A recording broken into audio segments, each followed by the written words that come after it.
Hello everyone, welcome back. আপনারা দেখছেন live line আর আপনাদের সঙ্গে আছি আমি অর্জুন। ওকে, তো গত পর্বে আমরা গ্রেডিয়ানের কিছু কাজ দেখছিলাম। আজকে আমরা তার পরবর্তী অপশনের কিছু কাজ সম্পর্কে ধারণা নেব। তো এটা করার জন্য আমরা প্রথমে একটি ছবি আমাদের ক্যাম্পাসে ইনপুট করি। তো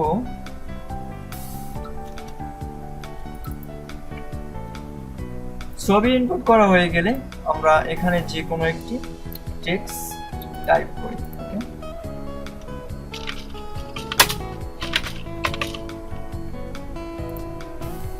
এটাকে বড় করি। আচ্ছা, বোঝার সুবিধার্থে আমরা এটাকে হোয়াইট করে দিই। ওকে, এটা এই পজিশনে রাখলাম।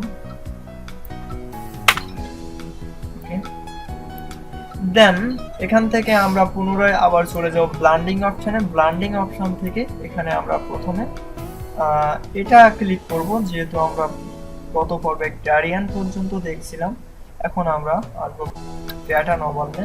এটার ফলে আমাদের যেটা এখানে ইমপ্রুভ হয়েছে সেটা হচ্ছে এখানে একটি প্যাটার্ন অ্যাপ্লাই হয়েছে।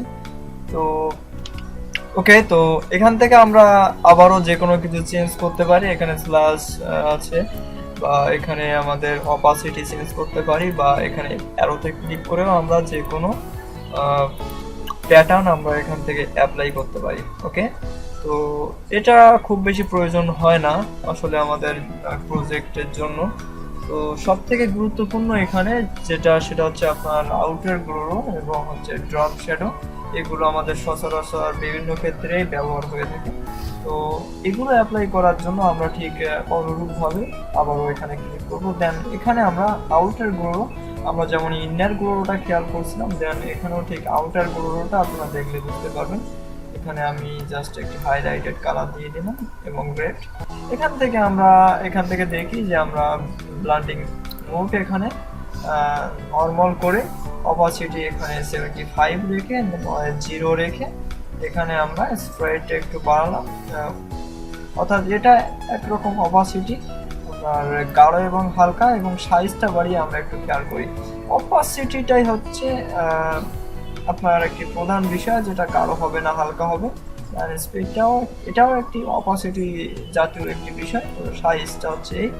তো আমার মনে হয় এবার গ্লো সম্পর্কে আমাদের একটি ধারণা হয়ে গেল। এটা একটি লাইট ইফেক্ট। ওকে, তো এটাই হচ্ছে আমাদের আর গ্লোর ব্যাপারটা। এটা আমরা কালারটি যে কোনো ভাবে চেঞ্জ করতে পারি, বা আমাদের প্রয়োজন বিশেষ যে কোনো কিছু আমরা অ্যাপ্লাই করতে পারি। ওকে, তো এরপরে যে বিষয়টি সেটি হচ্ছে এখানে আমাদের আর বিভিন্ন অ্যাঙ্গেল আছে। এই গ্লোরোটা আমাদের কোন অ্যাঙ্গেলে অ্যাপ্লাইড হবে এটা আপনারা জাস্ট একটু প্র্যাকটিক্যালি চেক করে নেবেন। দেন আমি এখন এটা উঠিয়ে দিলাম, এবং বাকি যে বিষয়টি সেটি হচ্ছে drop shadow, the most important. Drop shadow আমাদের প্রায় যে কোনো ব্যানার বা পোস্টার বা যে কোনো কিছু ইউজ করতে গেলে আমাদের এই যে ড্রপ শ্যাডোটি ব্যবহার করার প্রয়োজন হয়। তো এখান থেকে আমরা ডিস্টেন্সটা পরিবর্তন করতে পারি। এটাই মূলত অরিজিনালি শ্যাডো, এবং আমরা সাইজ পরিবর্তন করতে পারি। এবং দেখেন যে এটা কিন্তু আমাদের লেখাটি অনেক হাইলাইটেড হয়েছে। আমি শ্যাডোটি উঠিয়ে দিই, তাহলে বুঝতে পারবেন। দেখেন শ্যাডোটি উঠিয়ে দিলাম এবং শ্যাডোটি অ্যাপ্লাই করলে কিন্তু আমাদের অনেকটা হাইলাইটেড। ওকে, তো আমার মনে হয় যে এই ব্যাপার, অর্থাৎ ব্লান্ডিং অপশনের সবগুলো সম্পর্কে আপনারা বুঝতে পারছেন। জাস্ট একটু আপনারা বাসায় একটুখানি প্র্যাকটিস করবেন, সবগুলো ক্লিয়ার হয়ে যাবে। ওকে, তো এই হচ্ছে আমাদের ব্লান্ডিং এর যাবতীয় কাজগুলো। আমি নেক্সট ক্লাসে এটার আরো বিশেষ কিছু বিষয় নিয়ে, অ্যাডভান্স লেভেলের কিছু বিষয় নিয়ে আলোচনা করব।